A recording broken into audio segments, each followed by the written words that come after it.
Bonjour et bienvenue dans le ministère des Nations qui marche sur deux jambes, la repentance, la sanctification. Alléluia. Et aujourd'hui, c'est un message important. Certains d'entre nous, on connaît déjà les contours, mais beaucoup ne connaissent pas ces choses. Et le titre, ça s'appelle Un peu de pourriture gâte toute la sauce. Un peu de pourriture gâte toute la sauce. Vous savez que nous avons tous reçu un dépôt des dons, des talents lorsque nous venons au Seigneur. Et la Bible nous exhorte à le garder, à préserver ce dépôt et en faire un bon usage. Et j'aimerais commencer cette exhortation par, en fait, des paroles de Paul qui exhorte Timothée, qui on peut dire était son second. Et pour ça, il faut aller dans 2 Timothée, chapitre 1er, les versets 11 à 14, parce que l'histoire du dépôt, on doit bien le comprendre. Alléluia. 2 Timothée, chapitre 1, versets 11 à 14. Paul dit ceci à Timothée. C'est à cause de cela que je souffre ces choses, mais j'en ai point honte, car je sais en qui j'ai cru, et je suis persuadé qu'il a la puissance de garder mon dépôt jusqu'à ce jour-là. On va déjà s'arrêter ici. Paul, le grand apôtre Paul, qu'est-ce qu'il nous dit? Je suis persuadé qu'il a la puissance de garder mon dépôt jusqu'à ce jour-là. Si on remonte un peu plus haut dans cet épître, ce jour-là fait référence au jour de Christ. J'aimerais dire au jour de son retour. J'aimerais dire aussi une chose que souvent on ne comprend pas, mais Paul s'attendait de son vivant à voir Jésus-Christ venant dans les nuées. Il ne pensait pas que ça serait plus de 2000 ans après.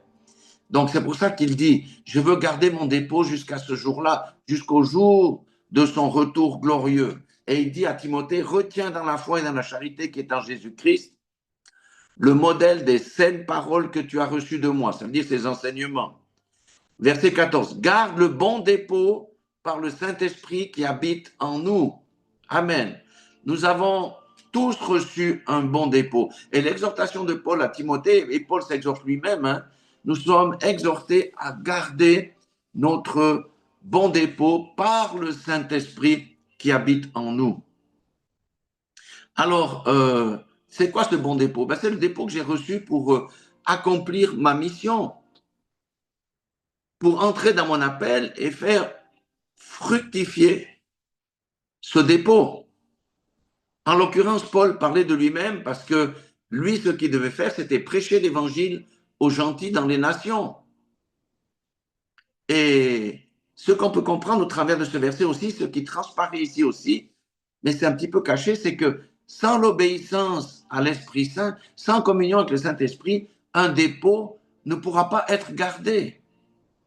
Nous avons besoin de cette communion avec le Saint-Esprit pour que notre dépôt soit gardé. Alléluia. Donc, l'histoire du dépôt, chacun connaît son dépôt, chacun connaît son appel. Eh bien, on doit le garder et le faire fructifier, surtout dans les temps de grandes ténèbres qui sont aujourd'hui dans le monde et sur l'Église. Si je prends 1 Timothée 6, 20, ici, il nous donne une indication, parce que c'est bien de dire garde ton dépôt, mais comment je garde mon dépôt? Ici, dans 1 Timothée 6, 20, il va nous donner des indications précieuses. Il dit, ô Timothée, garde le dépôt en évitant les discours vains et profanes et les disputes de la fausse science dont font profession quelques-uns qui se sont ainsi détournés de la foi. Que la grâce soit avec vous. En évitant les discours vains. Ça veut dire en clair quoi? Ne perdez pas de temps avec ceux qui s'appuient sur la sagesse du monde pour disputer la vérité de l'Évangile. Mais aussi, ne perdons pas le temps avec ceux qui ont quitté la foi et qui veulent nous convaincre de les suivre. C'est ça qu'il dit ici, en évitant les discours vains. Les vains discours, vous savez, quand les gens ne veulent pas entendre la parole de Dieu, ils commencent à vous raisonner. Les gens qui ne sont pas enseignables, là, tournent les talons et fuient, parce que tu vas perdre ton temps. Évite les discours vains. Si tu vois que les paroles que tu donnes ne portent pas, laisse couler, parce que l'autre va te raisonner, et puis vous allez discuter pour rien, et puis on va pécher avec la bouche après. Et je terminerai ici avec 2 Timothée 1, versets 6 à 7.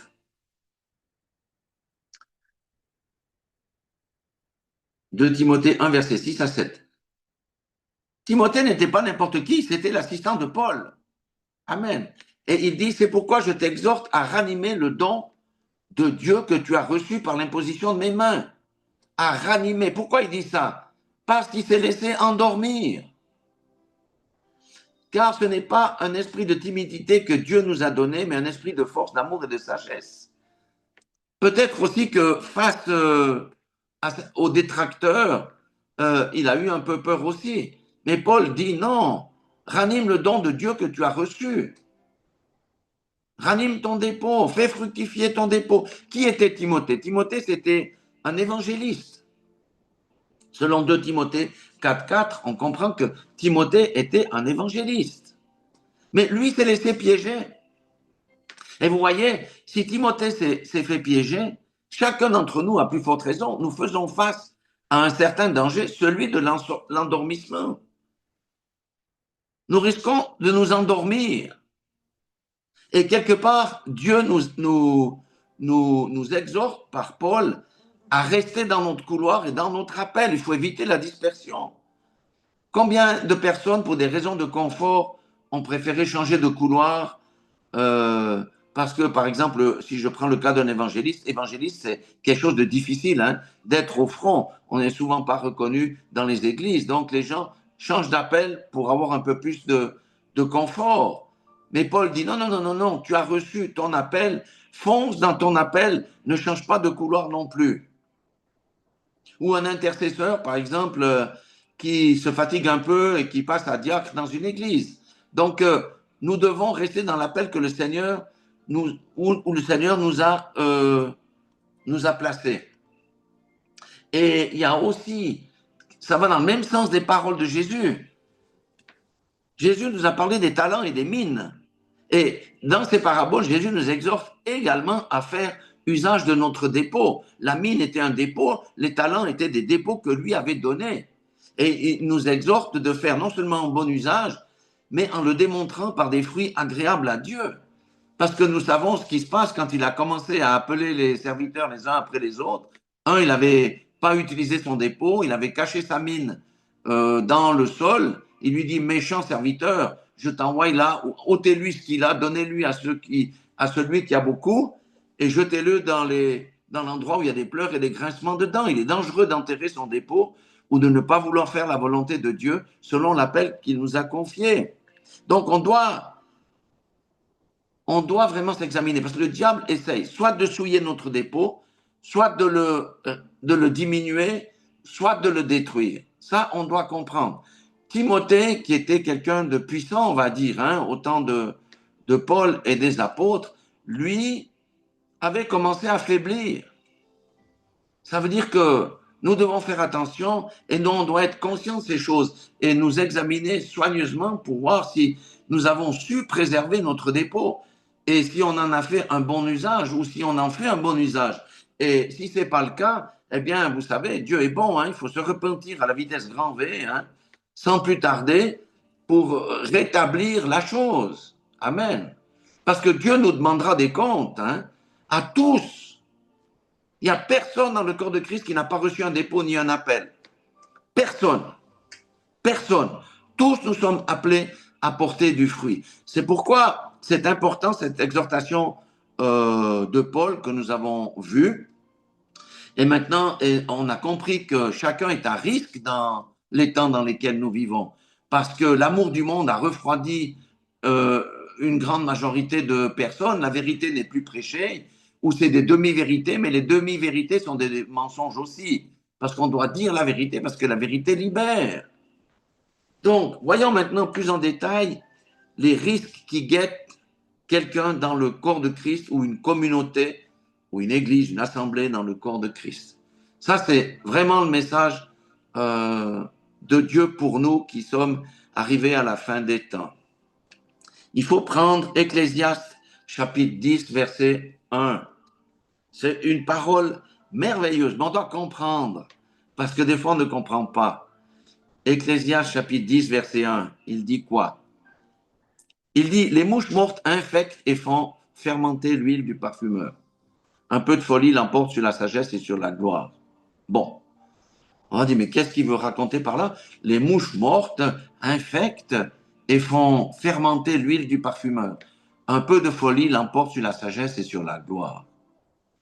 Donc, il y a un risque ici de pollution et il y a un risque de ne pas voir la gloire à cause de la folie. On va comprendre ça. Alors, cette menace concerne autant un individu qu'une communauté. Alors, le dépôt dont on a parlé tout avant, c'est l'huile du parfumeur qui est destinée à propager la bonne odeur de Christ parmi ceux qui sont sauvés et ceux qui périssent, aux uns une odeur de mort, donnant la mort, et aux autres une odeur de vie, donnant la vie. Ça, c'est 2 Corinthiens 2, 15, 16.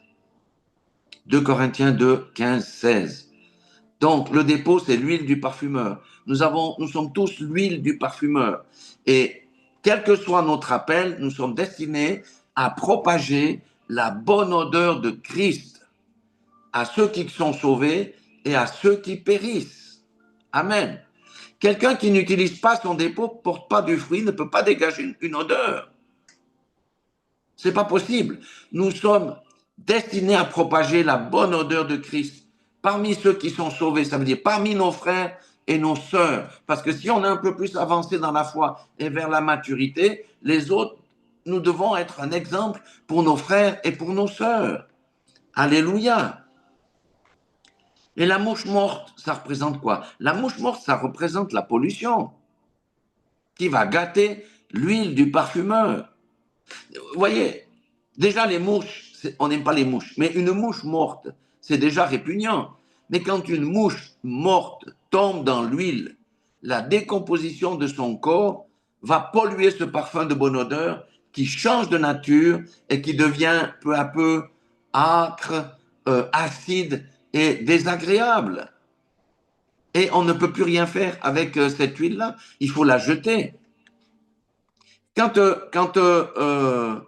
Dieu parle de cette chose-là, en fait, au travers de celui qui a écrit l'Ecclésiaste, en fait, c'est une métaphore pour dire qu'il s'agit en fait du témoignage de Christ qui est sali par une vie impropre. Je répète, l'huile gâtée par la mouche, l'huile du parfumeur gâtée par la mouche morte, ça veut dire notre dépôt qui est pollué, en fait, c'est une métaphore pour dire qu'il s'agit du témoignage de Christ qui est sali par une vie impropre. Et nous allons voir après comment on va tourner tout ça en notre faveur.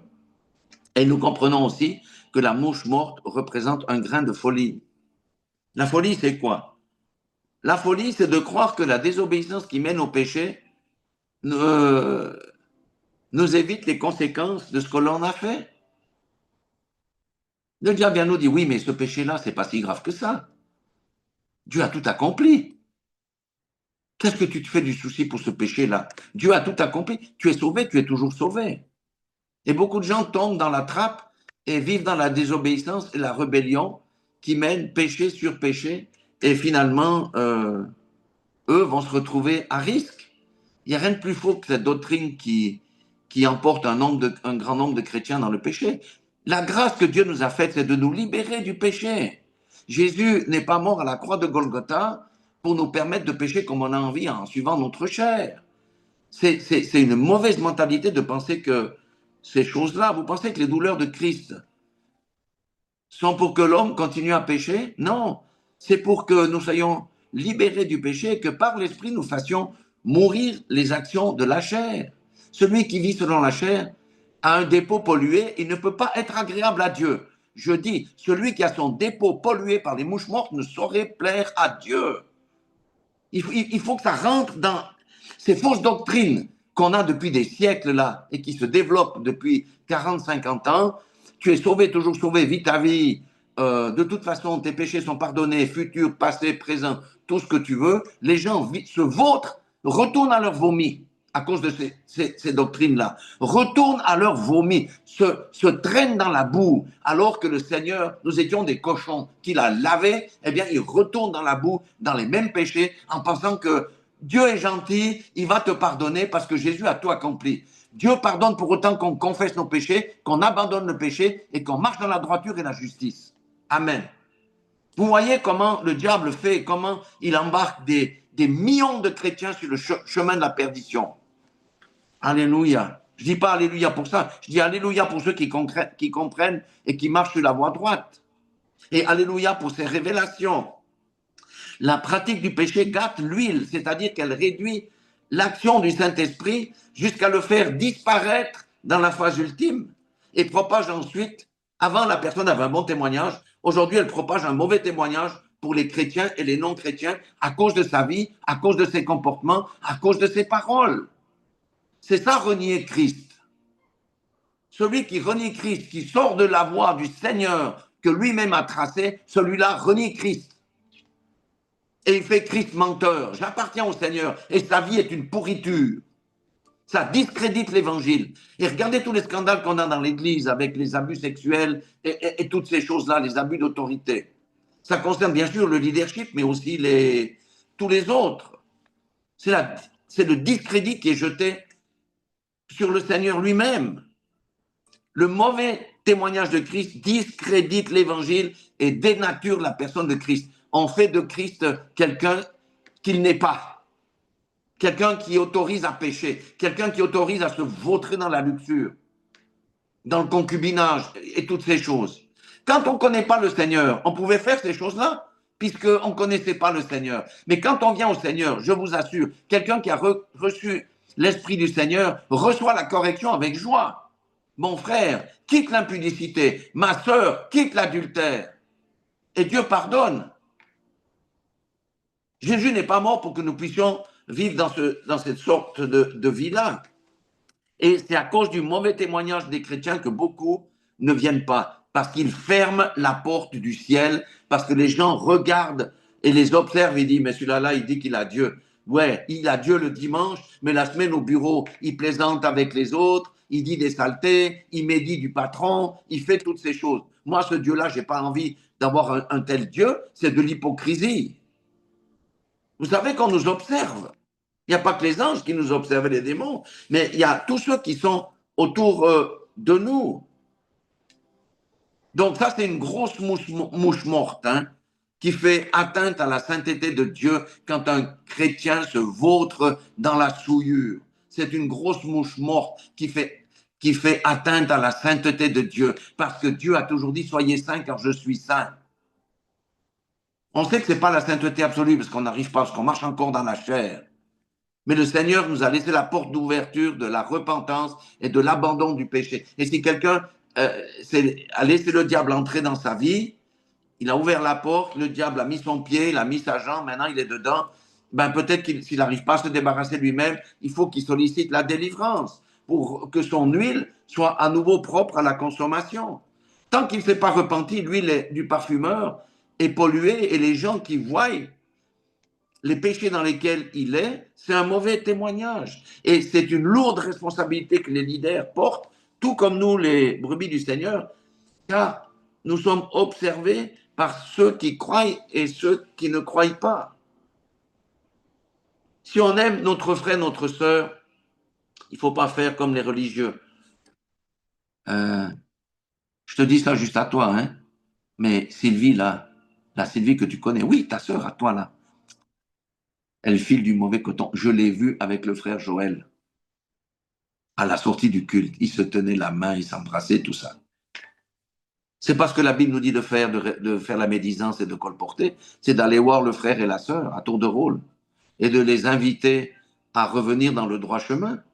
C'est tout. C'est ça notre rôle aussi. On ne doit pas fermer notre bouche. Alors, dans notre vie personnelle, ça c'était Ecclésiaste, je vais prendre quelques paroles du Nouveau Testament. Galates 5,9. Ça, c'est Paul qui parle à nouveau. Après, il y aura Jacques, après, il y aura Marc. Tout le monde dit la même chose, en fait. Et Jésus a dit la même chose dans les paraboles. Galates 5,9 dit, un peu de levain fait lever toute la pâte. Un peu de levain fait lever toute la pâte. Quand on met du levain dans la pâte, elle va gonfler, n'est-ce pas? Quand le péché entre dans la vie de quelqu'un, il n'est plus un pain sans levain. Ça va le dénaturer, ça va changer sa forme. On doit comprendre ces choses-là. Nous sommes des pains sans levain parce qu'on est sans péché. Jacques 1, 13 à 14, il va donner euh, une, autre, euh, une autre révélation concernant le levain. Il dit que personne, Jacques 1, 13, 14, que personne, lorsqu'il est tenté, ne dise, c'est Dieu qui me tente. Combien? Dieu ne tente personne. Dieu ne tente personne, car Dieu ne peut être tenté par le mal et lui-même ne tente personne. Verset 14.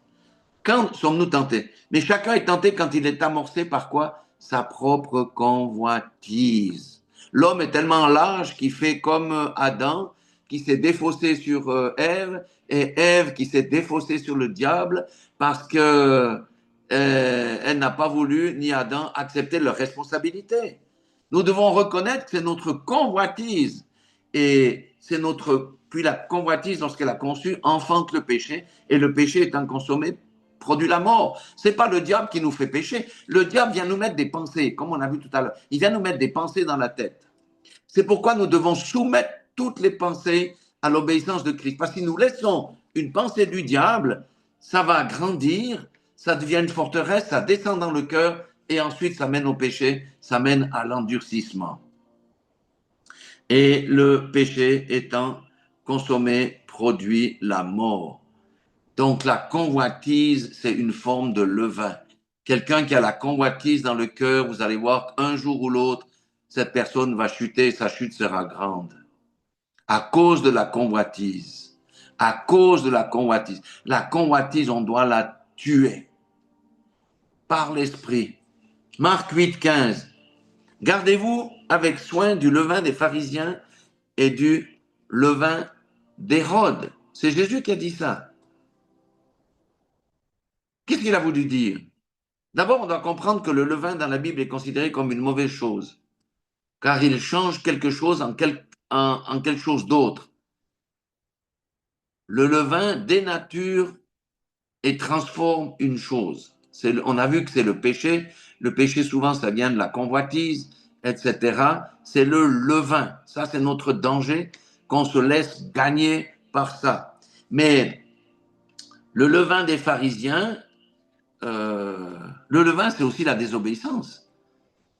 Quand on désobéit à la parole, qu'est-ce qui se passe? Ça va produire le péché.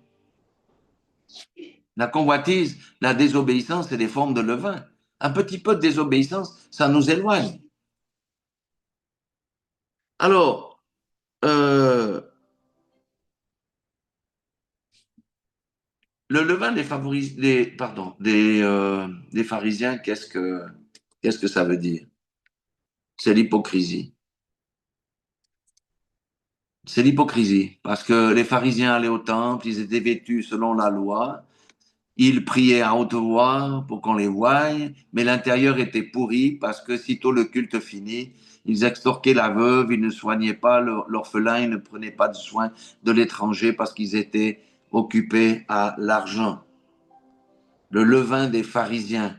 Le levain des pharisiens, c'est quoi? C'est le chrétien qui va à l'église le dimanche. Alléluia, il y a l'onction, c'est un bon sermon. Merci Seigneur pour ta parole. Et le lundi, mardi, mercredi, jeudi, vendredi se comporte comme le monde. C'est pas tous ceux qui disent Seigneur, Seigneur qui entreront dans le royaume des cieux. Le Seigneur a été clair. Jacques a dit, hey, construis ta maison comment? Sur le roc? Mets en pratique. Mets en pratique. C'est ça le levain des pharisiens.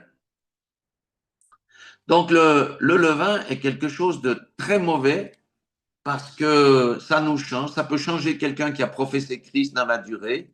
Au nom de Jésus, ça ne me changera pas, et vous non plus. Mais si on tolère le levain de la désobéissance, de la convoitise, de l'hypocrisie, ça va changer la personne dans le temps. C'est pourquoi la convoitise, la désobéissance doit être tuée dans l'œuf. Comment? Par le dépouillement du vieil homme et le renouvellement du nouvel homme. Amen. Notre vieil homme, là, si nous lui laissons la possibilité de s'exprimer, qu'est-ce qu'il va faire? Il est désobéissant par nature, rebelle et porté au monde. Du reste, Dieu parle, il a exigé des pains sans levain pour la Pâque. La Pâque, c'était quand même un élément extrêmement important puisqu'elle commémorait la sortie d'Égypte. Et Marc 14, 12 dit le premier jour des pains sans levain, où l'on immolait la Pâque, les disciples de Jésus lui dirent où veux-tu que nous allions te préparer la Pâque? C'était des pains sans levain. Amen. Sans levain. Du reste, nous, quand on fait la communion, on applique ce système ici, c'est le pain sans levain. Si on n'a pas d'autre possibilité, si on a la possibilité. Le levain, c'est le péché, la désobéissance, la rébellion. Et comme je le répète, le levain des pharisiens dont Jésus nous met en garde, c'est l'hypocrisie. Ça veut dire l'apparence trompeuse de l'extérieur, alors que l'intérieur est plein de convoitises, de rapines et d'impuretés. Il y en avait plein dans le temps de ces gens-là au temps de Jésus, mais vous croyez que dans l'Église aujourd'hui, il n'y en a pas? L'Église est pleine aussi de ça. C'est pour ça qu'on doit prêcher la vérité pour que les gens se repentent et reviennent dans la voie droite. Alors, le levain d'Hérode, c'est quoi? C'est aussi un autre levain qui est très dangereux. C'est la compromission avec la politique et le pouvoir pour obtenir des avantages. Oui, il y a des gens qui se compromettent avec la politique pour obtenir des avantages, tout en continuant à dire je suis chrétien, je suis pasteur. Il y a des gens qui se compromettent parce qu'ils veulent le succès public, ils veulent moins d'ennuis avec les autorités. Et qu'est-ce que les autorités disent aujourd'hui? Tu ne dois plus prêcher contre le mariage, le mariage d'un homme avec un homme, d'une femme avec une femme. Si tu acceptes ça, tu es compromis avec l'autorité. Nous ne pouvons jamais accepter ces choses-là. Jamais. Jamais. C'est pour ça que la persécution vient contre les gens qui ont l'esprit. Parce que ceux qui ont l'esprit ne se laissent jamais aller dans les compromissions ou rentrer dans des associations secrètes pour avoir le succès, pour avoir l'argent, pour grimper rapidement, pour toutes ces choses, pour la notoriété. Ça, c'est la compromission, c'est le levain d'Hérode. D'ailleurs, les pharisiens étaient bien avec Hérode. Pourquoi? Parce qu'ils pouvaient faire leur petit business. Donc ça, c'est une grosse mouche, une belle grosse mouche morte qui va gâter, écoutez bien, qui va gâter l'onction de ceux qui aiment les raccourcis pour aller dans la notoriété, pour aller dans le succès. Et ils pactisent avec l'occulte. Ça va gâter leur onction. Et cette compromission-là, écoutez bien ceci, privera la personne de salut si elle ne réforme pas ses voies par une repentance sincère et elle sort de toutes ces alliances qu'elle a tissées avec les ténèbres pour avoir l'argent, pour avoir le succès, pour avoir la notoriété. C'est le levain d'Hérode. Paul nous met en garde aussi contre le levain de l'influence des faux docteurs qui veulent ramener par exemple quelqu'un à la loi, ça c'était de son temps. C'est une grosse mouche morte. Pourquoi? Parce que les gens qui veulent retourner dans la loi, oui, il faut faire le sabbat, oui, il faut commencer à circoncire, oui, tadadi, tadada, eh bien, qu'est-ce qui se passe? Elles perdent la justification par la grâce pour passer sous le jugement, car personne ne peut se justifier par la loi. Donc, faisons attention, il y a plein de fausses doctrines aujourd'hui. Le monde chrétien est un monde dangereux, divisé, parce qu'on ne sait plus qui appartient à qui dit la vérité, qui dit le mensonge, qui dit un peu de mensonge pour faire lever toute la pâte. C'est pourquoi nous sommes invités à avoir une relation avec Dieu et à méditer la parole de Dieu. Jacques nous a mis en garde contre le levain de la convoitise dans notre cœur qui transforme un cœur pur en un cœur impur. Certains ont bien commencé, avec le bon dépôt, les œuvres bonnes, et ensuite ils ont dévié à cause de la convoitise dans le cœur et ils sont tombés dans le fossé. Et leur chute est grande aux yeux de tous les autres. C'est de nouveau un mauvais témoignage. Il y a plusieurs convoitises. Paul en parle, Jacques aussi, c'est celle des biens matériels. L'amour de l'argent est une racine de tous les maux. La convoitise du sexe qui mène à pécher contre son propre corps. Celle du pouvoir, celle des postes et des positions. Dans le monde, il y a ce genre de choses, mais dans l'Église aussi, il y a des gens qui visent les postes, qui visent les positions. c'est l'orgueil, c'est la convoitise. Ça détruit. C'est des grosses mouches. Celles qui cherchent sur Internet les likes, hein, la notoriété sur Internet, etc. Il y a plein de convoitises. C'est notamment à cause de cette convoitise que beaucoup ont bien commencé et ont mal fini. Et vous voyez, si une mouche morte tombe dans l'huile du parfumeur, s'il y en a 3 ou 4 mouches mortes qui tombent dans la vie du parfumeur, ça va être comment la vie d'une telle personne? Laissez-moi vous dire, Jésus l'a dit, l'entrée dans le royaume des cieux lui sera barrée. Ils n'hériteront point, ceux qui font ces choses-là, de l'entrée dans le royaume des cieux. C'est fini, c'est barré. Le Seigneur nous dit, marchez dans mes voies. Il a donné la voie, il a fixé les principes. Qu'est-ce qu'il a dit, Jésus? Si ton œil est une occasion de chute, c'est une métaphore, arrache ton œil plutôt que d'aller vivant dans la géhenne, là où il y a le feu et là où il y a les vers qui ne meurent point. Si ta main, les actions sont pour toi une occasion de chute, prends la machette, coupe ta main, plutôt que d'entrer avec tes 2 mains dans la géhenne. Mais cette histoire de tolérer le péché, ça vient d'où ça? Jésus, est-ce que Jésus a toléré le péché en disant oui, je comprends ta situation, continue mon petit. Ouais, je comprends tes besoins, vas-y, moi j'ai tout payé le prix. Jamais Jésus n'a dit ceci, jamais les apôtres n'ont dit ceci, jamais Paul n'a dit ceci pour encourager quelqu'un dans le péché. Jamais. La question que Dieu nous pose, mon frère, ma soeur, se trouve-t-il du levain dans ta vie? Se trouve-t-il de la convoitise dans ton cœur? Marches-tu dans l'obéissance ou la désobéissance? Dans quel état se trouve ton dépôt? Ce que j'aime avec Dieu, c'est qu'il n'est jamais trop tard. Nous, l'homme, les hommes, on juge. On dit c'est fini pour la personne. Avec Dieu, c'est jamais trop tard. Manassé s'est repenti. Le roi le plus sale de toute la Bible, il s'est repenti, Dieu l'a rétabli. Alors, je dis à quelqu'un, ton cas n'est pas si laid que ça. Repends-toi, sors de tes mauvaises voies, mets ta vie en ordre, reconsacre-toi à Dieu et fais fructifier ton dépôt. Et ça, c'est un examen nécessaire qu'on doit tous faire. Mais le Seigneur accepte si on veut faire demi-tour, il est tellement gracieux. C'est ça que je dis. Et il est plein de miséricorde. Maintenant, j'aimerais parler des risques dans la communauté. Ça, c'est quelque chose que je ne connaissais pas. En partie, du moins, mais aujourd'hui, on va voir quelque chose de fantastique. Il faut aller dans Nombre, chapitre 11, versets 4 et 5. Ça, c'est lorsqu'ils étaient dans le désert. Nombre, chapitre 11, 4 et 5, il y a des pépites là-dedans, où on va comprendre un certain nombre de choses. Et ça concerne la communauté. Nombre 11, versets 4 et 5, il est dit ceci. Le ramassis de gens qui se trouvaient au milieu d'Israël fut saisi de convoitise. Le ramassis de gens, est-ce que vous savez, c'est là qu'on comprend qu'il y a même un autre verset dans Deutéronome qui le démontre, que les Hébreux ne sont pas sortis seuls, il y a des Égyptiens qui sont sortis avec eux. Il y avait des étrangers qui étaient sous la servitude avec Pharaon, qui sont sortis avec eux. C'est pourquoi il l'appelle le ramassis, parce que ce n'étaient pas des Hébreux véritables. Et là, il est dit, le ramassis des gens qui se trouvent au milieu d'Israël fut saisi de convoitise. Et même les enfants d'Israël commencèrent à pleurer et dire, qui nous donnera de la viande à manger? Nous nous souvenons des poissons que nous mangions en Égypte et qui ne coûtaient rien, des concombres, des melons, des poireaux, des oignons et des os, donc l'ail.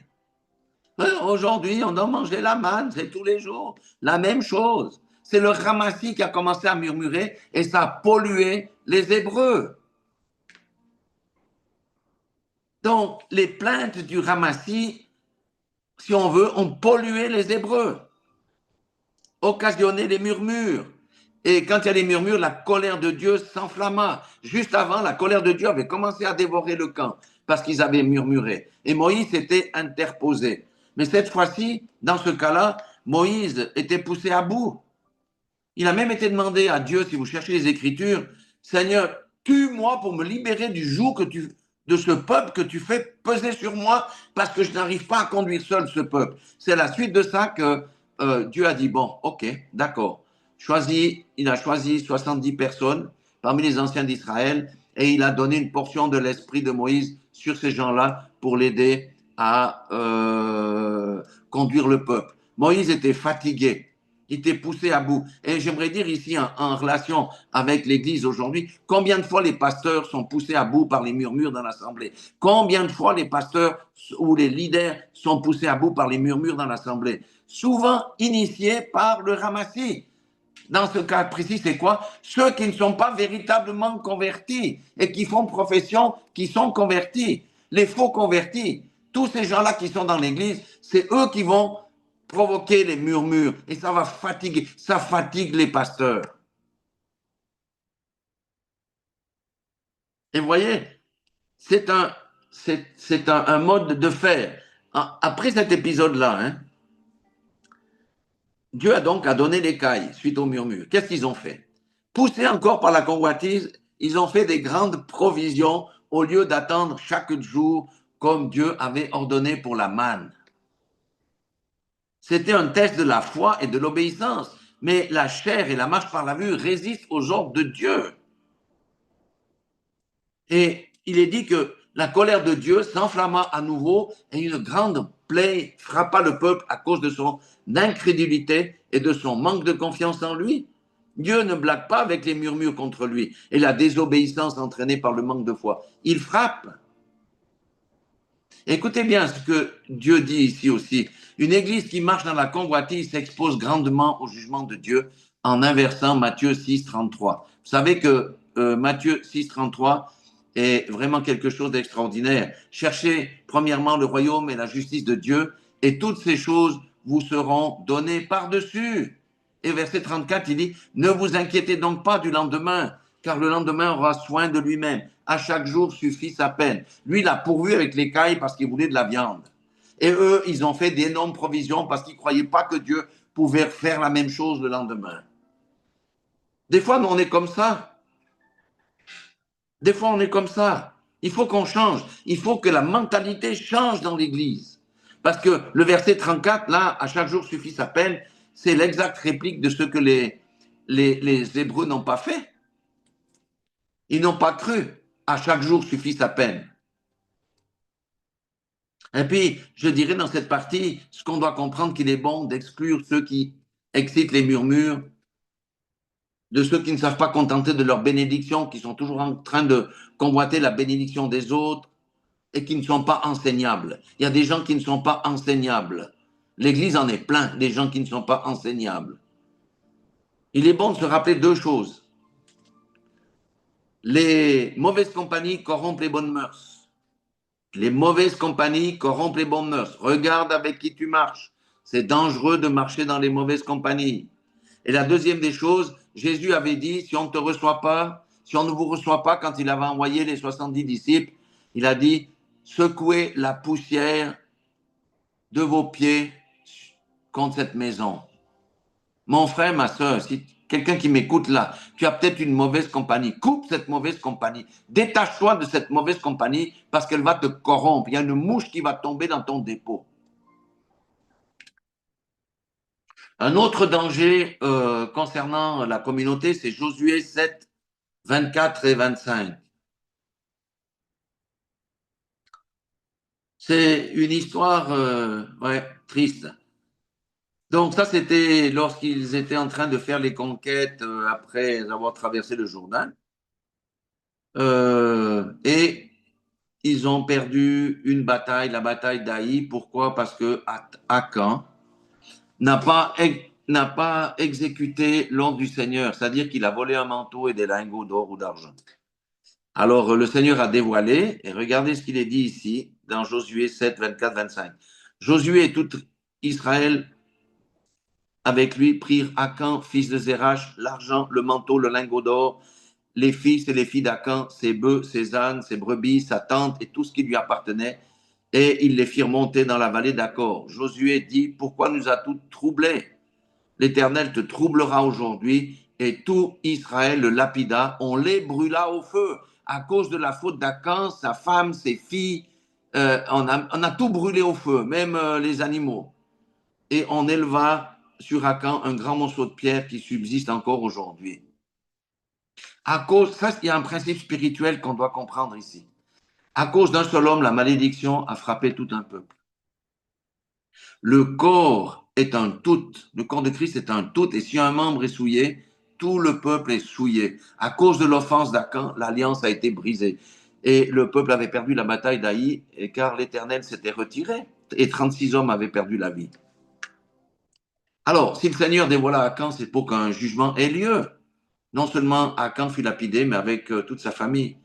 Et ça nous dit quoi? Toute communauté doit veiller avec soin sur la santé spirituelle de ses membres et appliquer des mesures de redressement lorsque la désobéissance se manifeste.